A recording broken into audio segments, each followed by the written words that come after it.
It's no good. I shall have to go. Go where? King's Pyland.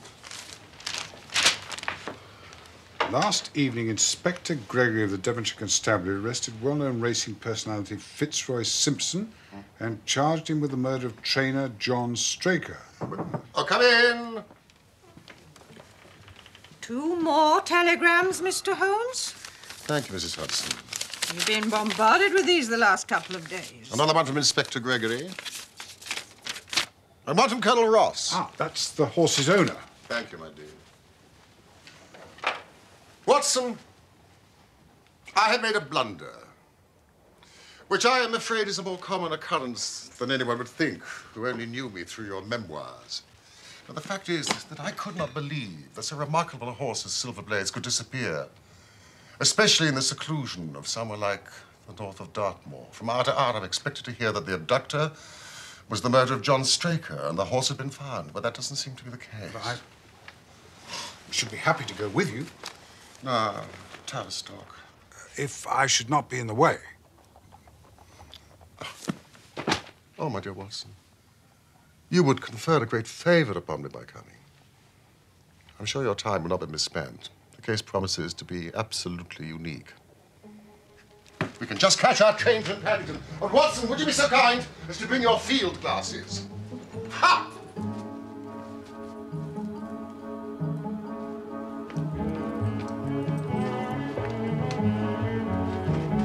Mrs. Hudson, we're off to Dartmoor!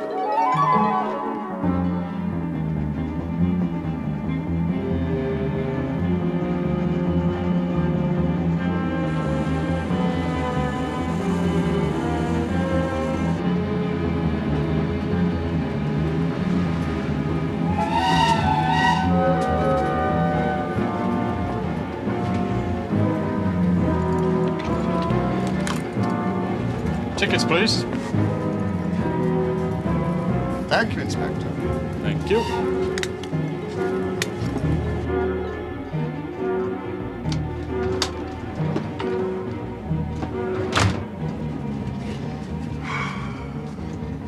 Watson, we're going well. Our speed at present is 53.5 miles an hour. I've not observed the quarter-mile posts. Nor have I. But the telegraph posts on this line are 60 yards apart. Calculation is a simple one.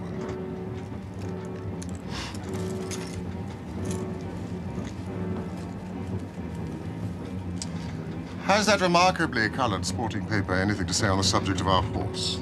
Huh? Oh. Yes. Yes.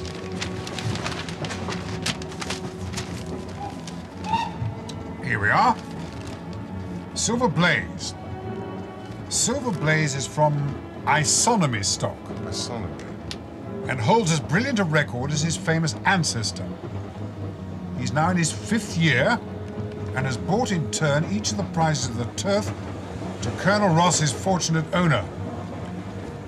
At the time of the catastrophe, he was first favourite for the Wessex Cup, the odds quoted being 2-1 against. He's always been a prime favourite with the racing public and has never yet disappointed them. In spite of the unfavourable price, a great deal of money has been placed upon it. So it is obvious, therefore, that there are many people with the strongest interest in preventing Silver Blaze from being there at the fall of the flag.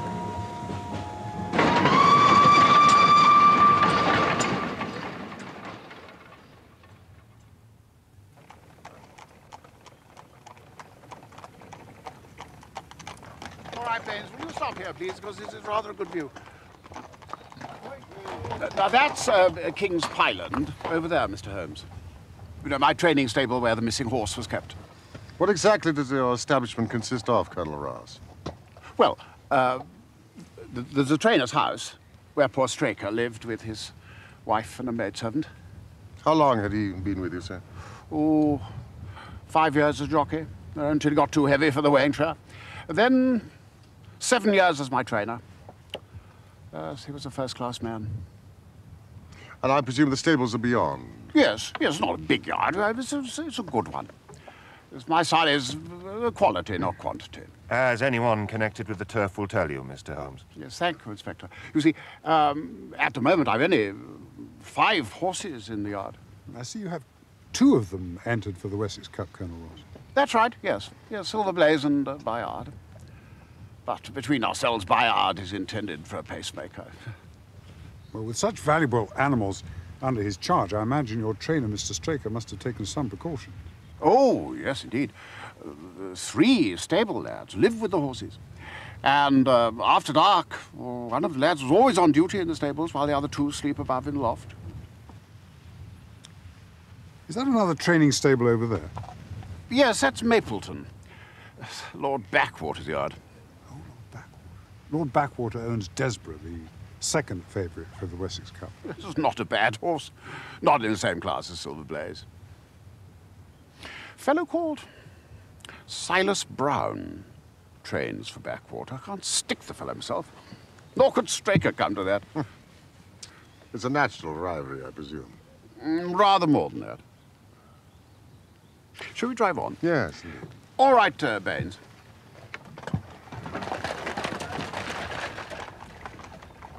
Inspector Gregory, are there any further developments as to the whereabouts of the horse? Nothing at all. We have made very little progress in that direction. I can't imagine how a horse like Silver Blaze could go missing for so long in a place like this. Nor can I. I must tell you, Mr. Holmes, that at first I was not at all taken with Inspector Gregory's suggestion that you should be asked to come down here. Because I don't like amateurs, you see.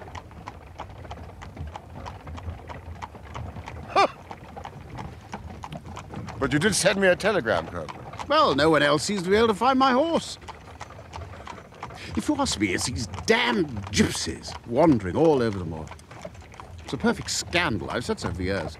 My men have seen every group of gypsies on Dartmoor in the last 2 days, Colonel, and searched every stable, yard, quarry and cave in South Devon. It's an absolute mystery.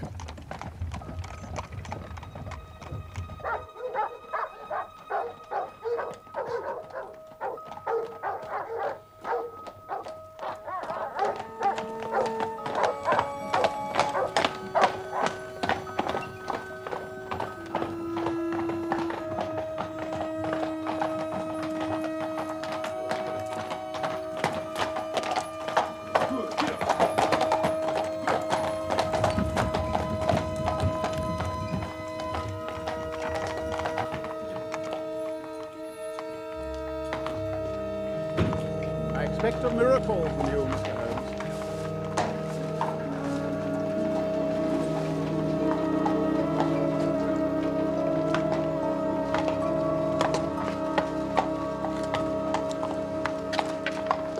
Inspector Gregory, my friends at Scotland Yard tell me that you're rapidly making a reputation for yourself in the English Detective Service. I'm a keen student of your methods too, Mr. Holmes. I have the two principal witnesses waiting for you. Thank you.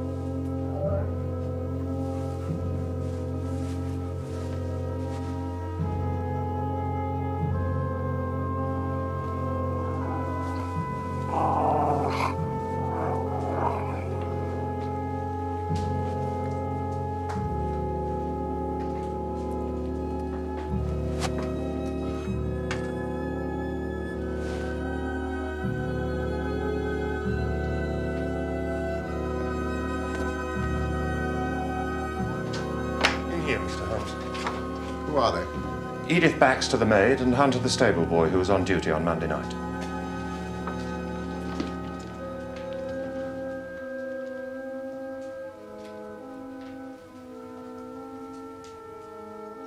It was just a few minutes after 9 o'clock, sir. I was carrying Mr. Hunter's supper across from the house. But Miss Baxter, what did the supper consist of? It was a dish of curried mutton, sir.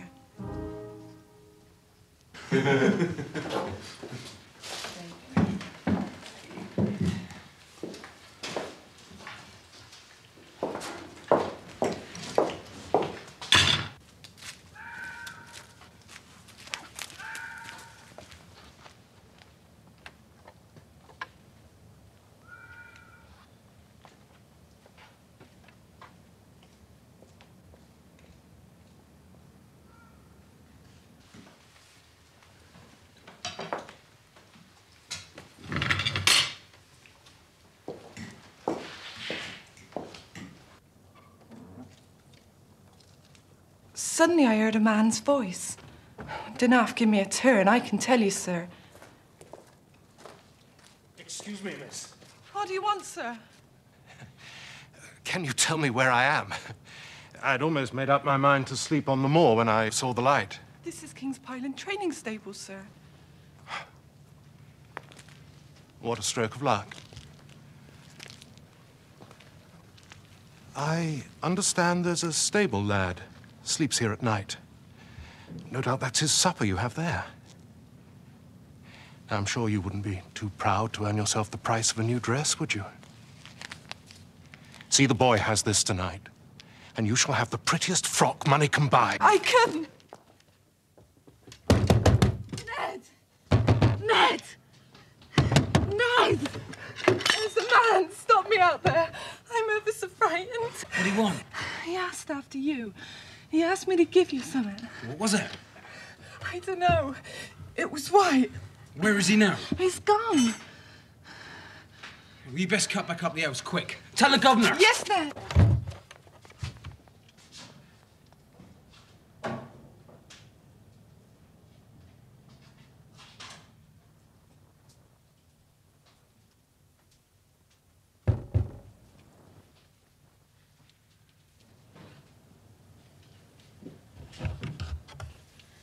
Good evening. I want a word with you. What business have you here? It's a business that may put something in your pocket, my lad. Now, you've two horses entered in the Wessex Cup, Silver Blaze and Bayard. Let me have the straight tip and you won't be the loser. Is it the fact that at the weights, Bayard can give the other 100 yards in 5 furlongs and the stable... We don't want any damn touts round here! Get out!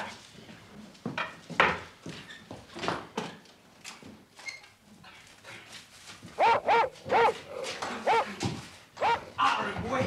Otter him! The governor and the others came down soon enough. We found neither sight nor sound of the man. One moment. When you let the dog out, did you leave the door open behind you? Oh, excellent, Watson, excellent. It's just the point I was going to make. I locked the door behind me, sir. I swear it. Good lad.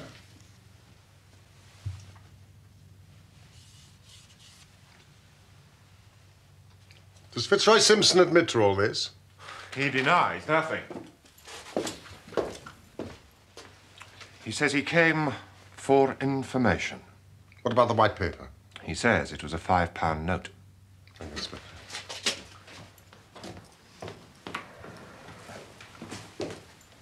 What happened next? Well, sir, it was about dawn when the mistress came into my bedroom and told me to come with her. Well, when she woke, she'd found Mr. Straker's bed empty.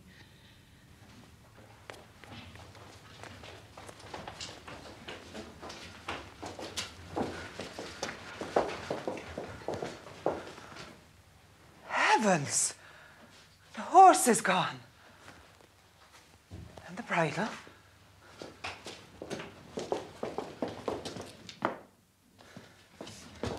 Ned, wake up! Wake the boys. Ned!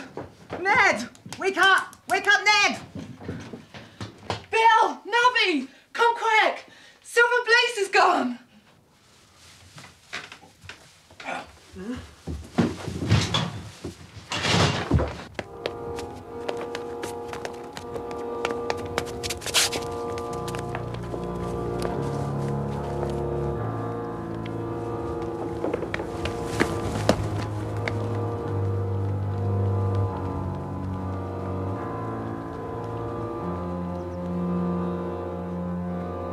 Over here!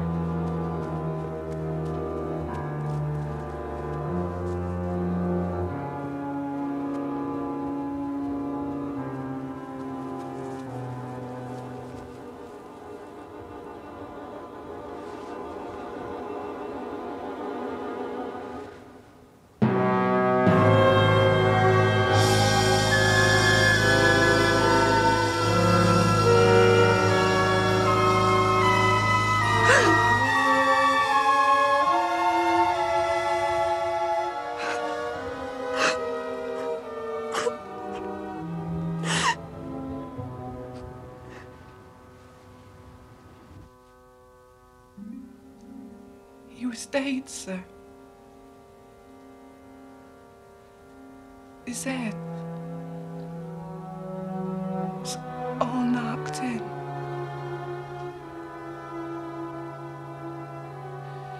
It was terrible.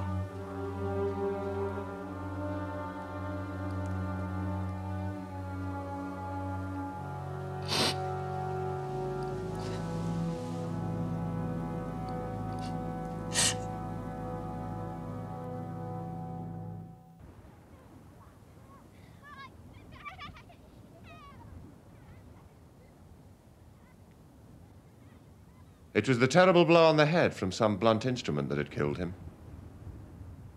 It was clear that he had defended himself most vigorously. The blood-stained knife. As to the wound on the thigh, who can tell? Well, it is possible that the wound on the thigh could have been caused as Straker fell. The lad here was drugged. Appreciable quantities of powdered opium were found in his curry. Did all the household eat the same dish? Yes, sir. I made it myself and served it. This black and red scarf. The gentleman was wearing that scarf when he talked to me. I'd swear that on the Bible, sir. Thank you, Watson. Thank you.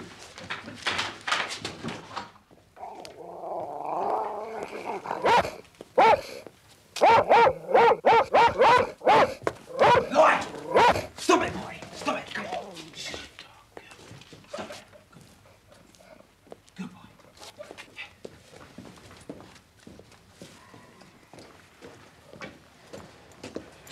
My theory is that Simpson was under some strong obligation to nobble or otherwise incapacitate this horse so that he would be unable to run in the Wessex Cup.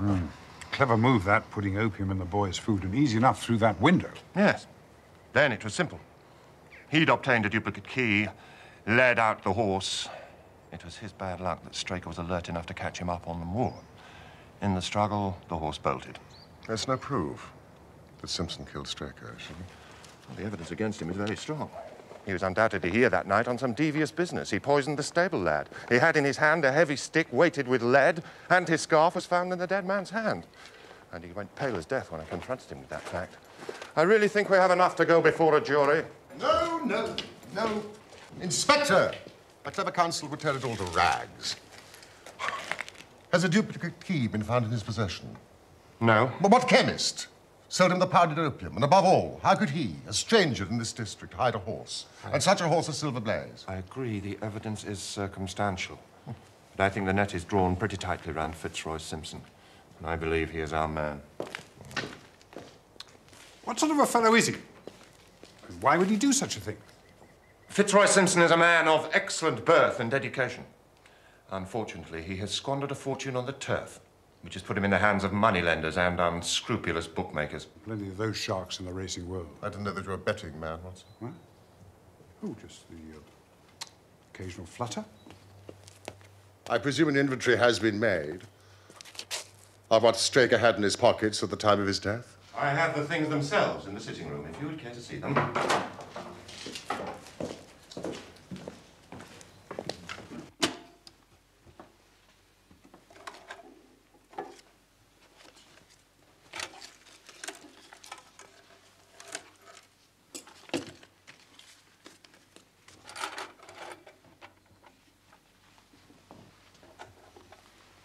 Vice and Co-London.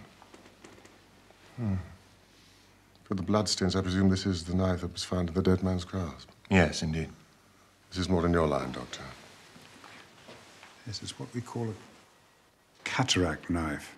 Very delicate blade, devised for very delicate work. Strange thing for a man to take on so rough an expedition, Holmes. Especially as it wouldn't shut in his pocket. The tip was guarded by a disc of cork, which we found beside the body. You impress me, Inspector. Thank you. Mrs. Straker said it was on the dressing table.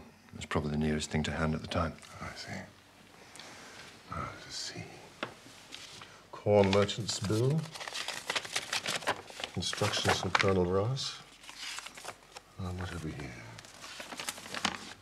A milliner's account for £37.15 from a Madame de Zurier of Bond Street, London, to a Mr. William Derbyshire. Now, Mrs. Straker tells us that Derbyshire was a friend of her husband's and occasionally had his letters addressed here. 22 guineas. Somewhat heavy for a single costume. Mrs. Derbyshire had rather expensive taste. Yes. Well, there appears to be nothing more to learn here, Inspector. Shall we move on to the scene of the crime? Yes, of course.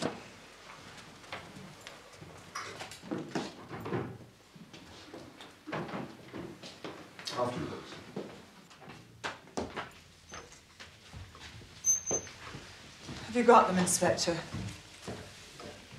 Is there any more news? I'm afraid not, Mrs. Straker. But Mr. Holmes and Dr. Watson have come down from London to help us. I assure you we are doing everything possible. I wish you good luck, Mr. Holmes. Well, thank you, madam. And our commiserations on your great loss. Look, surely we met at a garden party in Plymouth some time ago. No, sir. You are mistaken. No, do you know, I could have sworn it. You wore a costume of dove-coloured silk with ostrich feather trimming. I never had such a dress, sir. That quite settles it. Thank you.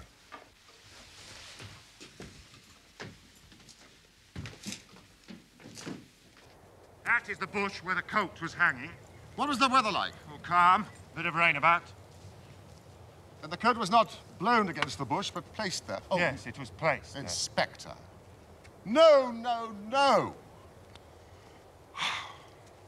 So many people have trampled around this land. There have been many people here. That piece of matting has been placed there, and we have all stood upon that. Not the general public. I have in this bag one of the boots John Straker wore, one of Fitzroy Simpson's shoes, and a cast horseshoe of Silver Blaze. Thank you, Inspector.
burnt wax vesta, candlelit. Cannot understand how I came to overlook them. Oh, they were invisible, buried in the mud. I only saw them because I was looking for them. What? You expected to find them? I thought it not unlikely. I'm afraid there are no more tracks. I've examined the ground for 100 yards in every direction. What a pleasant evening. I think I'll take a walk, stretch my legs. Watson? Yes, indeed. I'll take this, for lark. I have some work to do in the house. Then Colonel Ross is coming to take us back to Tavistock. Good evening, Constable.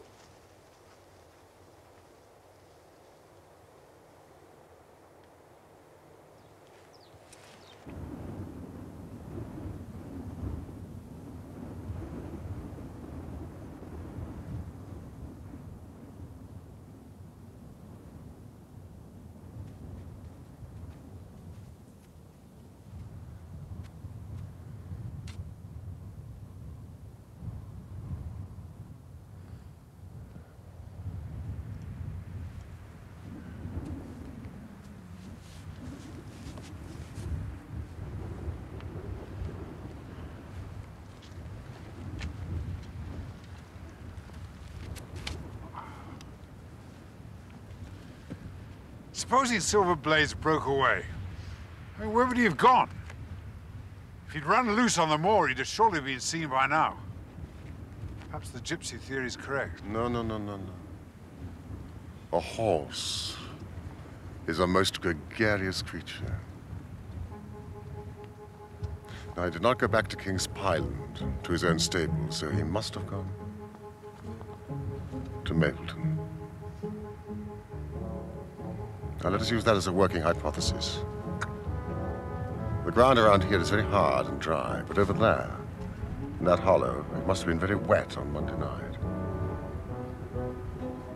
If our supposition is correct, he must have crossed it.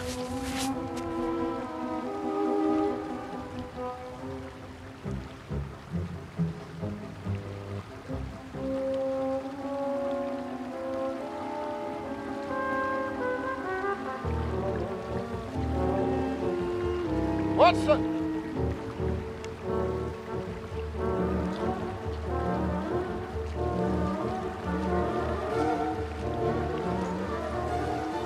By George, look at that. You see, the value of imagination is the one quality which Inspector Gregory lacks. We imagined what might have happened, acted upon the supposition, and find ourselves justified. Let us proceed.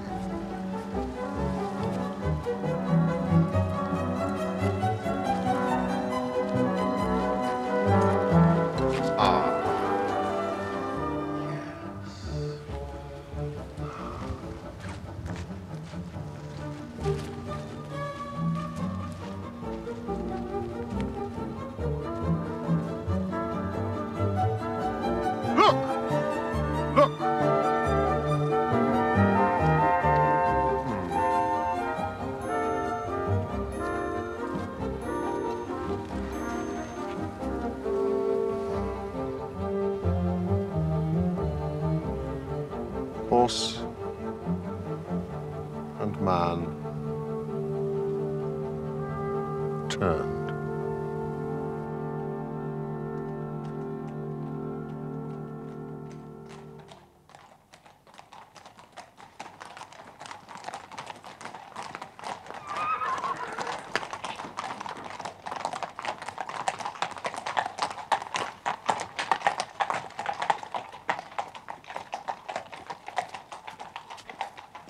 No loitering round here. Haven't you got eyes in your head? I only wanted to ask you a question. Should I be too early to see Mr. Silas Brown if I was to call around here at 5:30 tomorrow morning? I shouldn't be speaking to you by rights.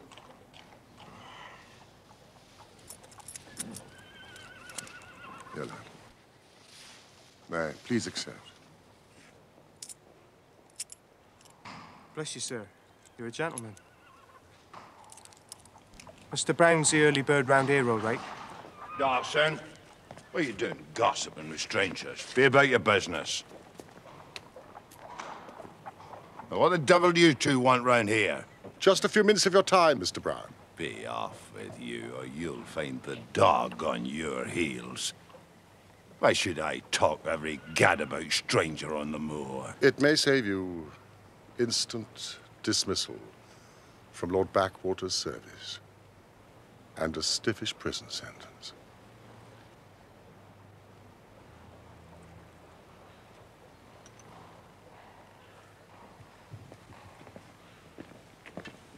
Keep guard.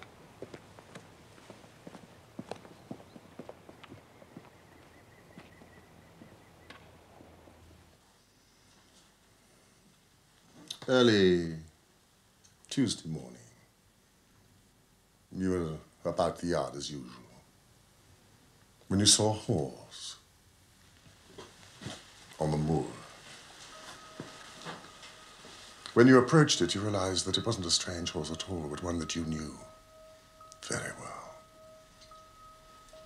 Your first instinct was to lead Silver Blaze back to King's Pyland, but then the devil put other ideas into your head. Here's a chance to make a great deal of money.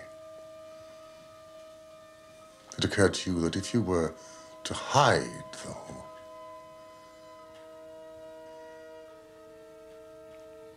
You've been watching me, haven't you? You've been spying on me, sir.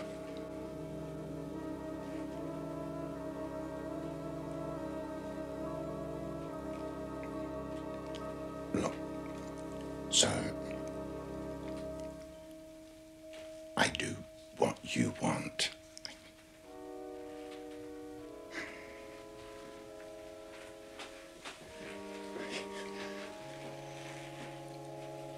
If it's money you want, you shall have it.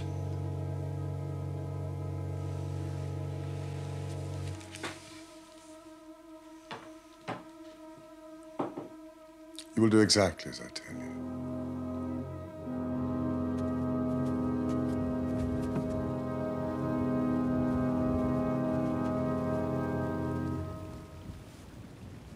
A more perfect compound of the bully, coward, and sneak than Master Silas Brown I've seldom met with. He has the horse, then? Of course. But his stables have been searched. An old faker like him knows many a dodge. Watson, I don't know whether you observed, but Colonel Ross's manner to me has been somewhat cavalier. I'm inclined to have a little amusement at his expense. Say nothing to him about the horse. I shall say nothing without your permission. Splendid. We have found traces which show that a party of gypsies encamped on Monday night within a mile of where the murder took place. Fitzroy Simpson may well have an understanding with them over hiding the horse. Nevertheless, I think I owe it to the public to remove Silver Blaze's name for the entrance for the cup. No, certainly not. Colonel, I should let the name stand. But I've already withdrawn buyout. But I have every hope that Silver Blaze will start on Saturday. Have your jockey in readiness. I'm very glad to have your opinion, sir. That is a minor point, of course, compared with the question of who killed John Straker. Doubtless you will be devoting yourself to that problem. On the contrary, Dr. Watson and I are taking the night express to London. We've had the most charming little breath of your country air. So you've despaired already of arresting the murderer of poor John Straker? There are certain grave difficulties. Do you have a photograph of Straker? Thank you, Inspector. I am quite ready now for Tavistock. Linger. I must say I'm rather disappointed in our London consultant. I don't see that we're any further than when he came. At least you have his assurance, Colonel, that your horse will run. Oh, yes, I have his assurance. I should prefer to have the horse. I think you should heed Mr. Holmes' advice, Colonel. Well, I shall have to see.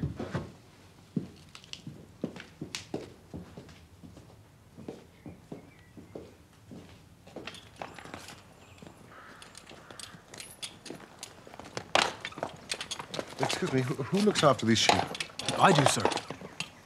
Have you noticed anything amiss of late? Well, sir, well, it's not of much account, but 3 of them have gone lame.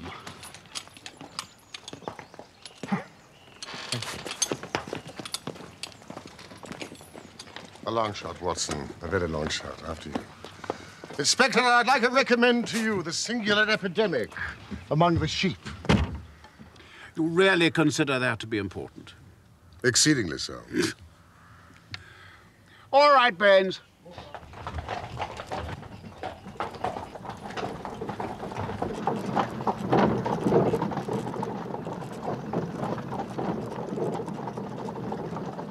Is there any other point to which you wish to draw my attention, Mr. Holmes?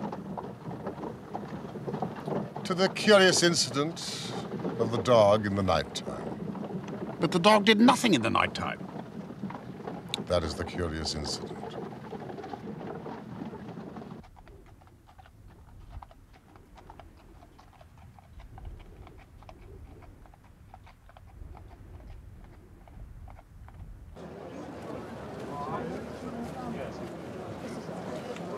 Yes.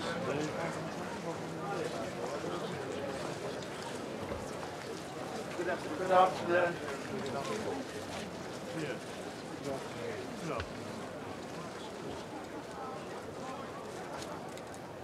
Where the devil is my horse, Holmes? No. Where the devil is he? I suppose, Colonel, that you would recognize him if you saw him. No, my own horse. You know, I've been on the turf for 20 years, and I've never been asked such a damn fool question before.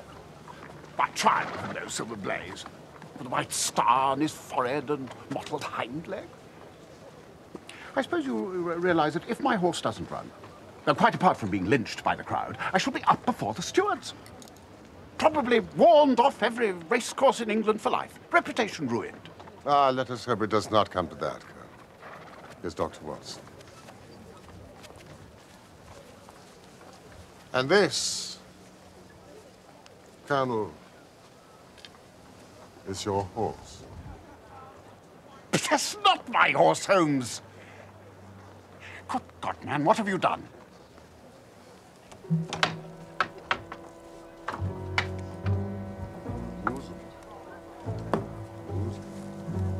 Thank you.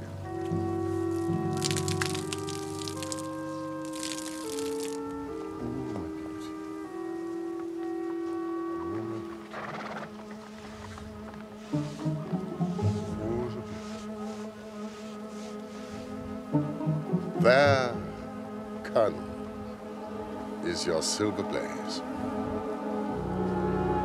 I found him in the hands of a faker and brought him to the course just as he was.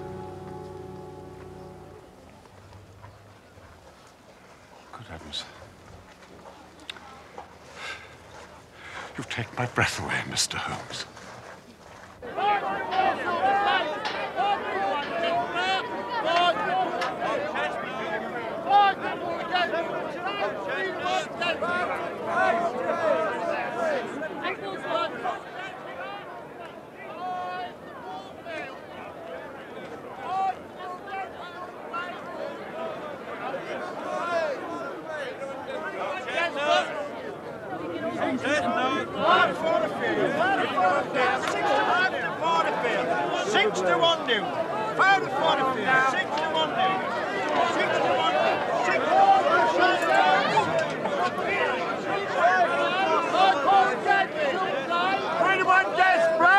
Silver Blaze. If he runs, my lord, to win or place, my lord. To win, of course. Any more like you at home?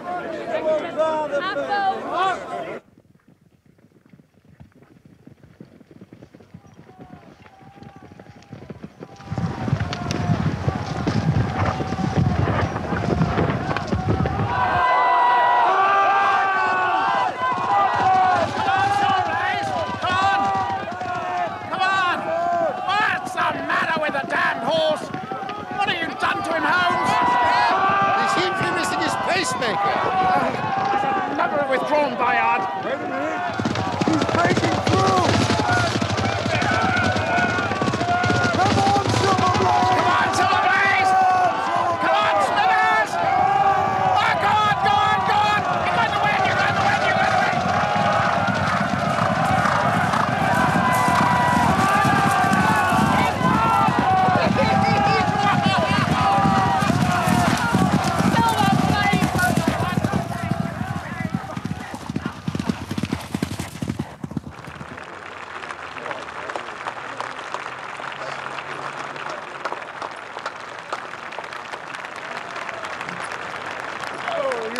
done wonders, Mr. Holmes. And I owe you 1,000 apologies for having doubted your ability. Now, you've done me a great service by recovering my horse.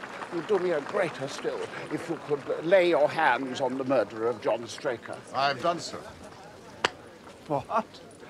What's all this about if you've got him? Where is he, then? He's here. Here? Where? Someone who's in our presence at this very moment. Yes, I quite recognize that I'm under obligations to you, Mr. Holmes, but this is either a very bad joke or an insult. The real murderer, Colonel, is standing immediately behind you. But the horse? Yes, the horse. And it may lessen his guilt if I say that it was done entirely in self-defense. And that John Straker was a man quite unworthy of your trust.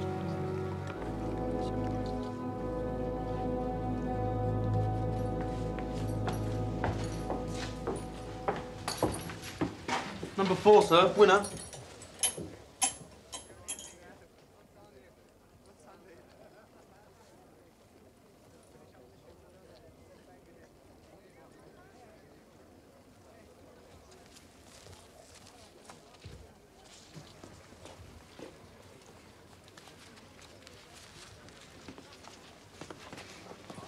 Colonel Ross.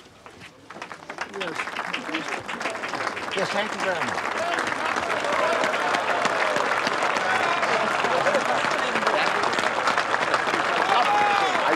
I had it last year, do you remember? Yes, very nice.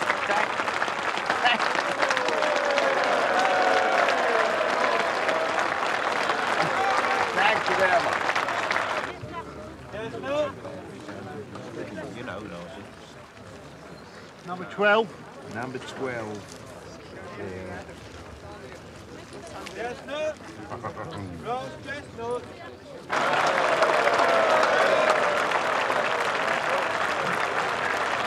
Very proud of it, very proud. Thank you very much. Thank you.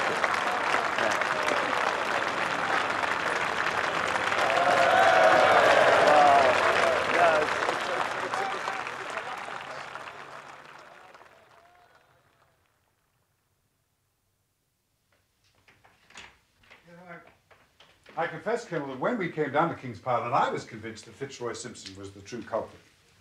All the newspaper and police reports seemed to point to it.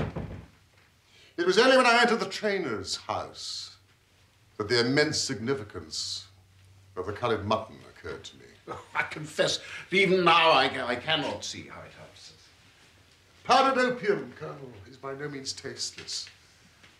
I am correct. Oh, quite correct. The flavour is not distasteful, but it is perceptible. Were it mixed with an ordinary dish, the eater would undoubtedly detect it, but would probably eat no more. Curry was exactly the medium with which to disguise the taste. So it must have been Straker or his wife. Exactly. Because I remember you spoke of a dog.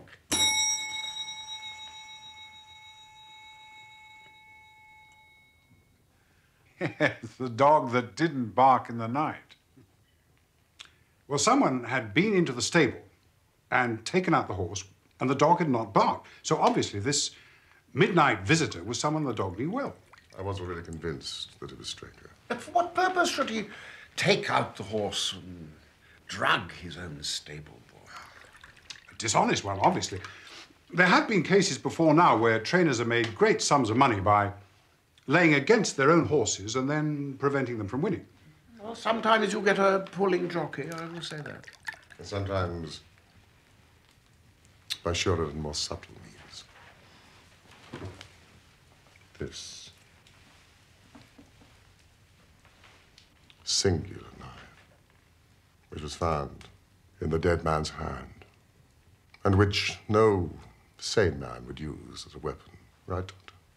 Yes, only used in the most delicate operations. It was used for a very delicate operation, that knife. Excuse me.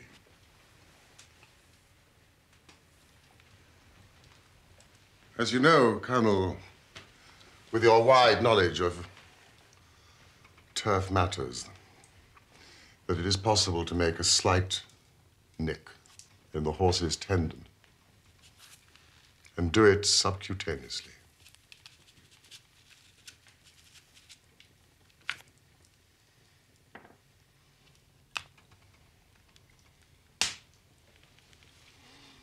Any slight lameness will be put down to a strain in training or a bruise, never foul play.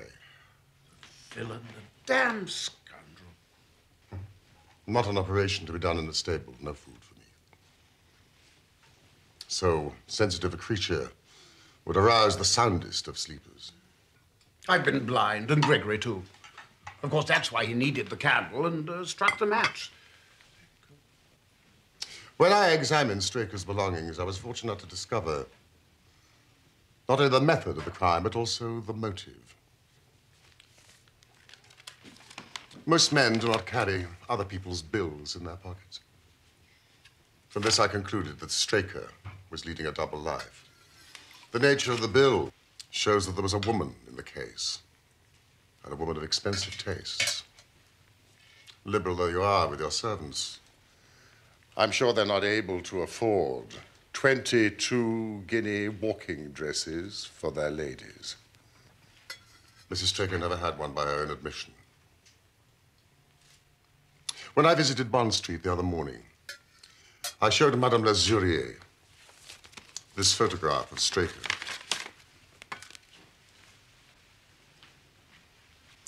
She recognized him as an extremely good customer called William Derbyshire, with a very dashing young wife with a partiality for expensive dresses. Women. Women! I suppose it was she who plunged him head over heels into debt and so led him to this miserable plot. Straker led out Silver Blaze into the hollow, where its light would not be visible from the yard. Simpson, in his flight, had dropped his scarf. Straker picked it up, with the idea, no doubt, that he might use it in securing the horse's leg. Straker was able to light his candle, but just as he had the knife ready, the horse lashed out and caught him a fatal blow on the forehead.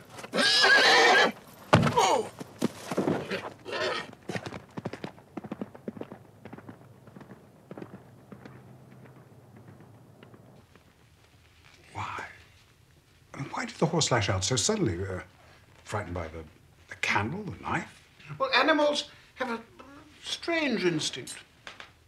They seem to know when some mischief is intended.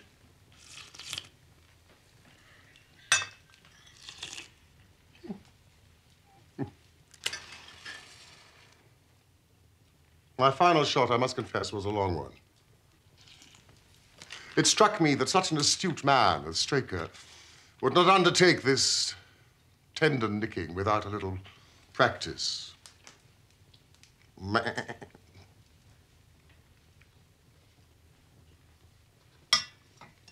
sheep. Of course. Wonderful, my dear. Now, you've explained all but one thing. The horse. Now, where was the horse? Well, I think we must have a little amnesty in that direction, Colonel. It bolted and was looked after by one of your neighbors.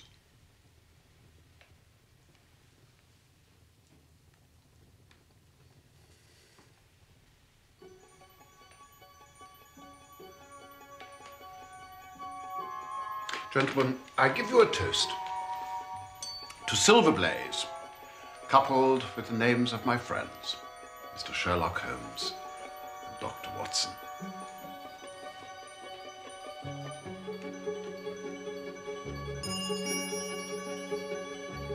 To Silver Blaze.